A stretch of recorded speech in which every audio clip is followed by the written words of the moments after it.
कपड़े धोने वाली बहू। शादी के पहले से ही विभा को कपड़े धोने का बड़ा शौक था।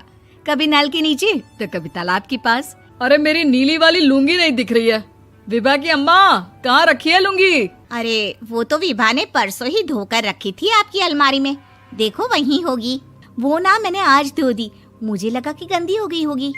अरे कैसे गंदी हो गई थी, उसे तो मैंने पहना भी नहीं। हे भगवान, इस लड़की के कपड़े धोने की आदत से परेशान हो गया हूँ मैं। जितना तो घर में राशन नहीं आता, उससे कहीं ज्यादा डिटर्जेंट पाउडर का खर्चा है। इसकी शादी करवा दो, शादी जाए अपने घर में ही करे काम, फिर चाहे घर के कपड़े धोने हो या पूरे गांव के। हाँ ठीक बोल रही हो, देखता हूँ मैं कोई लड़का। वो दिन भी आ जाता है जब विभा को देखने लड़के वाले आ जाते हैं। लड़की मुझे अच्छी लगी। होने वाली सास कहती है, बेटी अगर कुछ पूछना है तो पूछ लो। वैसे तो हमारी लड़की बहुत ही शर्मीली है, जो बोल दो वो मान लेती है, इसे क्या पूछना होगा। अरे कैसी बात कर रही हो माँ, मुझे इन लोगों के घर रहना है, सवाल तो कई है। हाँ हाँ बेटा, पूछ लो ना, क्या पूछना है। आप लोगों के घर कपड़े कौन धोता है? सास का मुंह बन जाता है। देखो, अगर तुम ये कहना चाहती हो कि तुम्हें कपड़े धोने नहीं आते तो सुन लो, कपड़े मैं ही धोती हूँ, लेकिन तुम्हारे आ जाने के बाद मैं रुमाल तक नहीं धोऊंगी। अरे चुप रहना भाग्यवान, बहू बेचारी घर आई नहीं, उसे डराना शुरू कर दिया। वो क्या है ना बिटिया, अभी तक तो ये कल्लू की माँ ही धोती थी, लेकिन अब तुम्हारे पापा तो दहेज में वॉशिंग मशीन देंगे ही। तभी विभा की माँ बोल पड़ती है, सवाल भी पूछा तो क्या। वैसे भाई साहब, मशीन की तो फिर भी कपड़े धोने की कैपेसिटी होती है। मतलब जो बिटिया दे रहे हैं ना विभा, इसे कपड़े धोने का बहुत शौक है। ये आप लोगों के क्या, आस पड़ोस गांव मोहल्ले सबके कपड़े धो दे और उफ तक ना करे। बाहर देखा नहीं आपने कितने कपड़े सूख रहे हैं, सब हमारी बिटिया ने ही तो धोए हैं। बस भी करो ना माँ, शर्म आ रही इतनी तारीफ सुनकर। और तो और एक दाग निकाल कर दिखाओ तो मान जाओ। हाँ अच्छा, माफ करना बेटा, मैंने गलत समझा। हमें तो रिश्ता बहुत पसंद है। और ऐसे जुड़ जाता है रिश्ता कपड़े धोने का शौक रखने वाली विभा का। उसकी शादी हो जाती है कोयला फैक्ट्री में काम करने वाले कल्लू के साथ। शादी के बाद अचानक विभा चिल्लाती हुई सास के पास आती है। सासू माँ, अरे सासू माँ कहाँ है आप? ये तो धोखा है, धोखा दिया आप लोगों ने मुझे। इसे ससुर के चक्कर के बारे में पता चल गया। अरे तो उसमें तुझे क्यों धोखा मिला है? अरे नल में पानी नहीं आता, कपड़े कैसे कब धुलेंगे? अच्छा, तू पानी नहीं आ रहा उसकी बात कर रही है। तो आपने क्या सोचा? कुछ नहीं। अच्छा, तेरी माँ ने कहा था कि कपड़े धोने का शौक है तुझे, याद आया मुझे।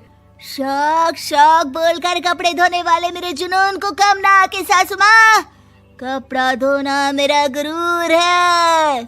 तभी पति भी वहाँ आ जाता है। अभी मैंने इसे सनी देओल की फिल्म दिखाई है, उसी के डायलॉग मार रही है माँ। अच्छा सुन, साफ साफ बता रही हूँ, पानी सुबह 4 से 6 और शाम को 10 से 12 आता है, समझी? विभा टाइमिंग सुनकर हैरान हो जाती है। ये क्या भूतों का मोहल्ला है? सुबह 4 बजे उठकर कौन कपड़े धोता है? 4 बजे टंकी में पानी जाता है, फिर सारा दिन धोना ना, किसने मना किया? अरे कैसे बात कर रही हैं? 200 लीटर की टंकी में कितने कपड़े धो लूंगी मैं, सुबह ही उठ जाऊंगी मैं। अब क्या था, विभा सुबह 4 से लेकर रात के 12 बजे तक कपड़े ही धोती रहती। एक रोज सास पड़ोस से निकलकर कहीं जा रही होती है कि साथ वाली कहती है, हाँ कल्लू की माँ, जरा ये बताओ कि 2 साड़ी है, 2 ब्लाउज और एक पेटीकोट और एक नाड़े वाला लंबा कच्छा। हाँ तो? अरे तो क्या, कितना लोगी धुलाई ये बताओ। धोबन दिख रहे हैं हम क्या? हमारे पति सरकारी नौकरी से अभी रिटायर हुए हैं और बेटा सुपरवाइजर है कोयला फैक्ट्री में। धोबन समझ रखा है हमें?